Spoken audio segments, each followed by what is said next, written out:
好，回到寰宇全世界，我们来看这个礼拜在国际上还有一个非常重要的焦点，也就是川普要见泽伦斯基了。大家也在想说，乌俄战争会不会走到尽头了，马上要进行和谈了呢？有看法是认为，在新的一年2026可能是最关键的一年了。那在2026新年前夕呢，我们刚刚特别提到了美国媒体就是 Axios 呢，他们特别指出，川普在12月28号将会在海湖庄园跟泽伦斯基见面。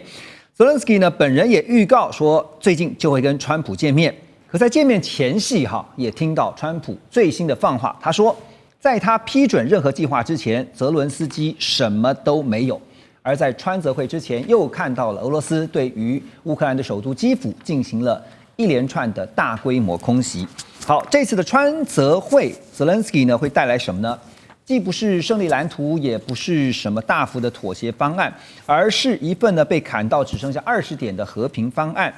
就连泽伦斯基自己也坦诚，他对于文件的部分内容并不满意，其中最大的2个争议就是一领土，第2个就是核电厂控制权的问题，但这2个问题完全没有被解决。聂老师，周末登场的川泽会因为我们大家很多的印象就是 You have no cards。OK， 那这次感觉上虽然还没有见面，礼拜6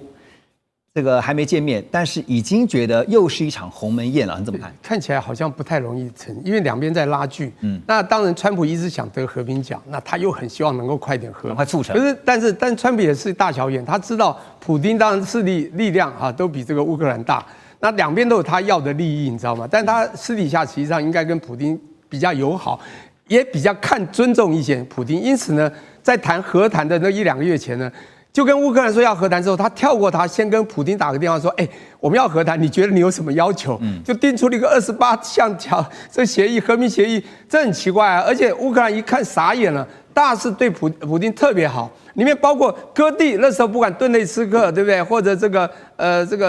另外那个就乌东的那个地方，全部当然已经被90%被这个俄国控制的这2个主要的土地，那他要割地嘛，就变成要割给了俄国，他已经不太高兴了。就卢甘斯克、顿内茨克2个。对，卢甘斯克、顿内茨克，还有那个克里米亚，当然这没有不在话下。那最重要还有，包括以前当俄国在2022年2月会打这个乌克兰，最主要的原因就讲2个，也就是武器东扩，也加入北约。现在这2个呢，不但武器不能东扩，而且现军变60万以下，而且北约呢不能支持他，还不能在这个乌国这个扎军。你知道这个已经让这个乌克兰要大为失守。那当然这里面还有呢，后来还说这是给这个普丁这个很不错的一个礼遇，也就是说未来你的经济制裁要慢慢消减，所以这个普丁当然很高兴。那样子28点，他如果接受应该就没问题。可是泽连斯基当然不接受，而且欧洲也不太接受，因此又不断的谈，从27、26一直消。就是里面他谈的时候有一个很重要的说，他们一定要做到一个所谓的真正对乌克兰提供安全保障的做法。因此这个新版的20条其实就是他希望美国、北约以及欧洲国家都能够提供乌克兰一个强而有力的安全保障。那我觉得这个就是他们希望将来达到真的全面的互不侵犯那这是他们想要的东西。可是重点来，这里面还是有乌克兰不能接受的即便退让，因为那你如果再不接受，俄国就那算了，就继续打你，继续打下去啦。那最主要就是你刚刚讲2个地方了，我觉得到现在谈的，但这个让步大概也就差不多。我觉得第一个就是领土的争议，就是刚讲乌东的领土的控制权，还有一个就是这个扎波罗的核电厂，这个核电厂很重要，这是有故事性的。因为刚开始的时候，美国谈的时候是3个地方一起经营，我们3个人来共经营。俄国当时还想说，那我自己来，我就是要完全控制。可是乌克兰不是，俄国不行就我和你美国一起来好了。所以这里还是有一个拉锯，但是看起来乌克兰要的东西不会存在了，也就是美国和乌克兰，就是乌克兰他不敢自己拿，他要跟美国一起来，这也不可能存在，因为俄罗斯不可能接受。因此我觉得最后乌克兰到最后eventually还是会让，或者在这里面再拿一点点回来，但其他大部分就让出去了。而且不觉得有些蹊跷吗？就是在这个2人会面之前呢，川普就直接就先讲了狠话了，说我还没批准任何事情之前呢，泽伦斯基呢是什么都没有的，他就直接先定掉了那所以现在回到说这个川泽会当然在这个川普跟泽伦斯基2人会面之前，我们也看到了俄罗斯总统普丁他说话了，他直接就亮出了2张底牌。那俄方是放话说可以谈交换领土，因为现在乌克兰卡着就是其中一个问题就是领土主权的问题。但是俄罗斯呢，他说我可以交换领土，可是我要整个顿巴斯。好，现实的版图是如何啊？目前呢，克里米亚100%是被俄罗斯控制的，顿巴斯有90%是在俄罗斯的控制下，扎波罗热、赫尔松现在有75%，那哈尔科夫、苏梅、尼古拉耶夫、第聂伯州是局部有被俄罗斯的这个军队掌控的。好，更关键的是第2张牌，也就是刚刚我们提到的扎波罗热的核电厂啊，普丁直接就点出啊，美俄双方正在谈如何在未来共同管理这个核电厂。好，未来的电力呢将会用来加密货币，拿来挖矿的。这句话呢，外界一听就觉得这根本就是跟对川普所讲的，完全是投其所好。所以先讲主权的部分，大使觉得这个普丁丢出说领土可以交换，意思就是说乌克兰现在卡在说，我现在被你占领的我的主权的领土，我是不会让的。可是呢，普丁是意思说没关系啊，我跟你拿我有主权的领土跟你有主权领土换，是这个意思吗？是说我现在占有的乌克兰的其他的领土来换我还没有占有的。哇，全部都是乌克兰的。俄罗斯没有失掉任何一块领土。因为现在这个整个1000多公里的这个边界线上啊，那顿巴斯是俄罗斯打下90%啊，10%就是在顿内茨克。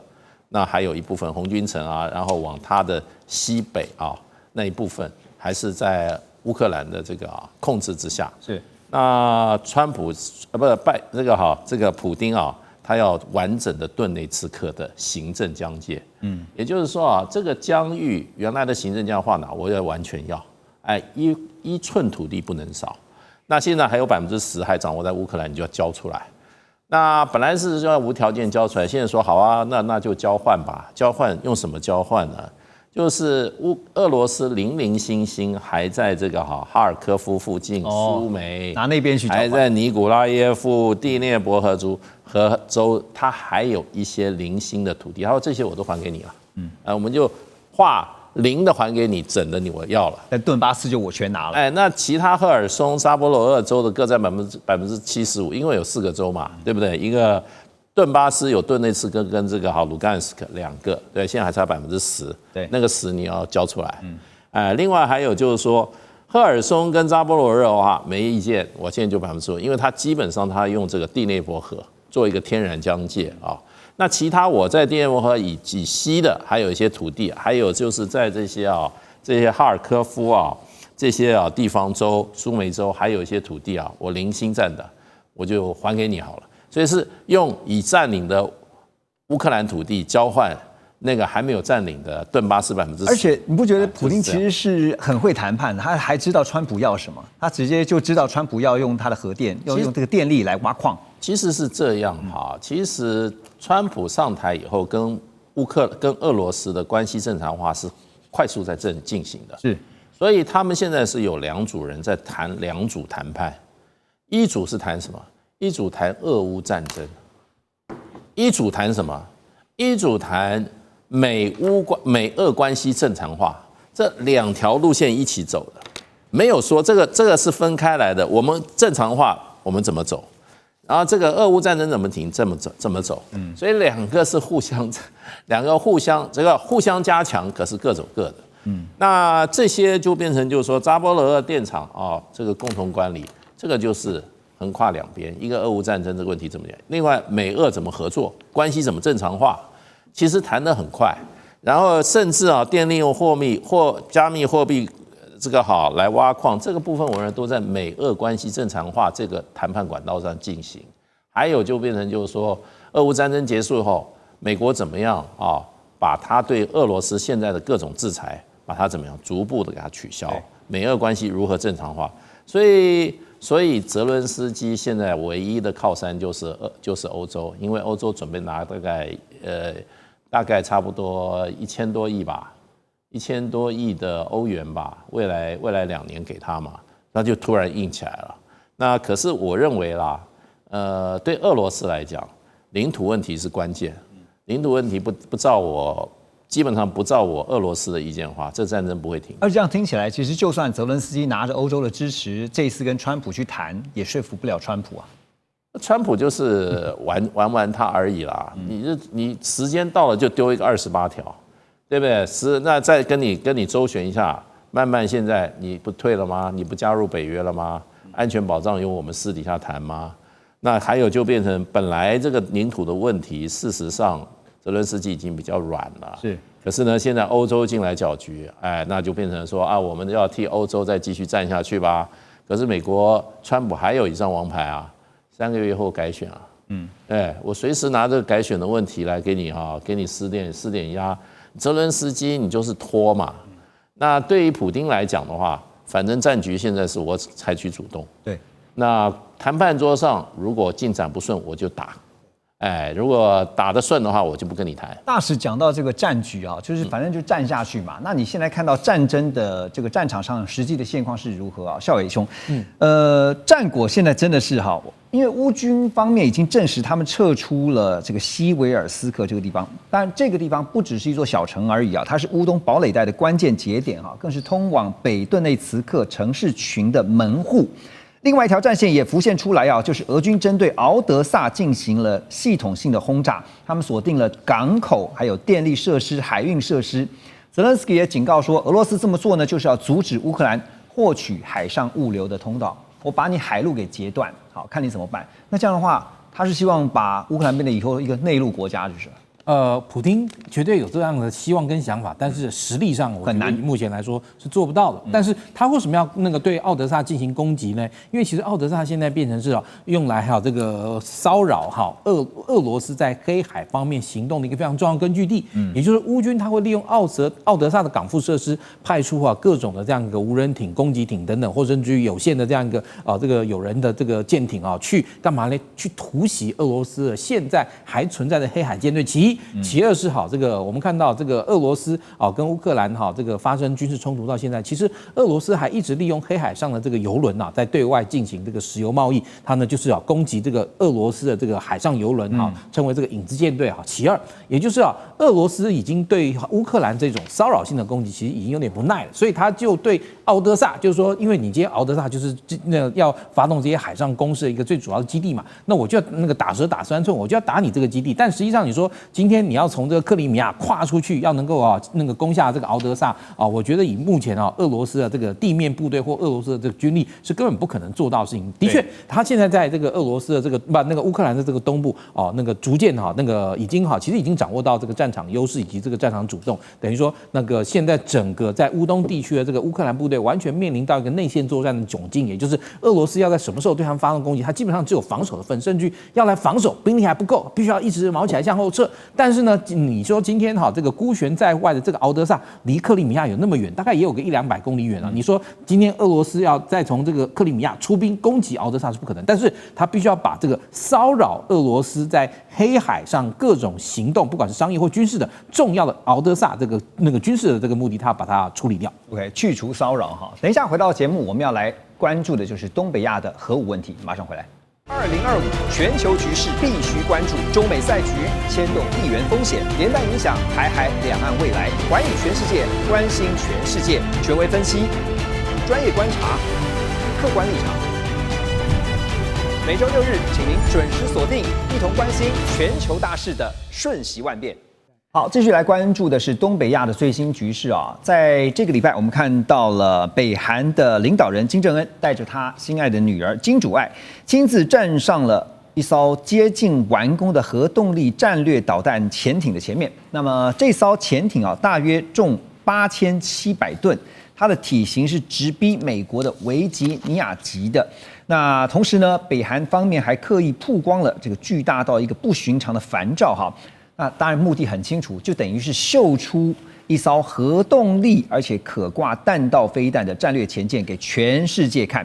更关键的是呢，北韩不只是单点异动，而是一个连锁反应的第一张骨牌嘛。因为在同一时间，我们看到了美国已经决定要帮南韩打造核潜舰那也看到了日本的防卫大臣小泉进次郎甚至挑明的说，日本有必要考虑引进核潜艇。高市早苗也松口说，现在反正不排除任何的选项。东北亚3个方向同时朝向核动力潜舰的俱乐部，未来这个东北亚会不会因为核武化的升级而显得更加的紧张呢？北韩他们展示的这个核潜舰哈，最快在3年内，根据他们自己的说法是完成了实战部署哈。那这是不是代表说北韩有可能会成为正式成为这个拥有2次核反击能力的国家？这一点先请教大使。对，因为事实上核子动力潜艇它分2类啦，一个是核子动力的攻击潜艇，它并不具备这个水下发射核弹头的这个能力。另外一种就是现在所谓的核子动力的这个战略潜艇，它主要的目的它就是作为核子弹的一个载台，然后在上面发射在水下发射这个载核弹头的飞弹。像中国大陆的096，它基本上就是这样子的，它就是在这个东风3号，就是叫这个巨浪3，那这都是核弹头的。那所以这个目前这个报道看起来它是走的是核动力的战略潜艇，战略核潜艇它就是上面有这个可以发射核弹的这个从水底下发射核弹头的这个导弹的这样子的一个能力。那这就变成它就具备所谓第2级的能力了，因为这个水下的载具基本上就是说等第1级都打完的时候，第二级再出发。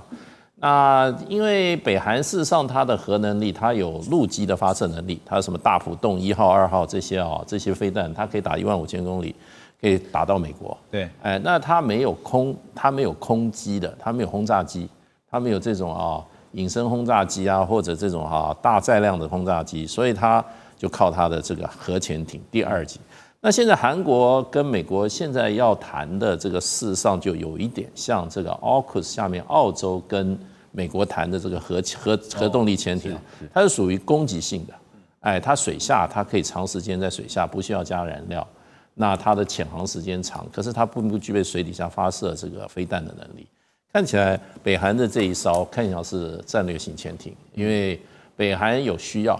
那要发挥战略威慑的效果。战略威慑的效果就是说，你陆上把我打光了，我水底下还有几艘核潜艇，还有反击能力，我还可以第2波攻击你。所以这个就变成就是说，因为核子战争的有一个基本的战略，一个战术的战略上的一个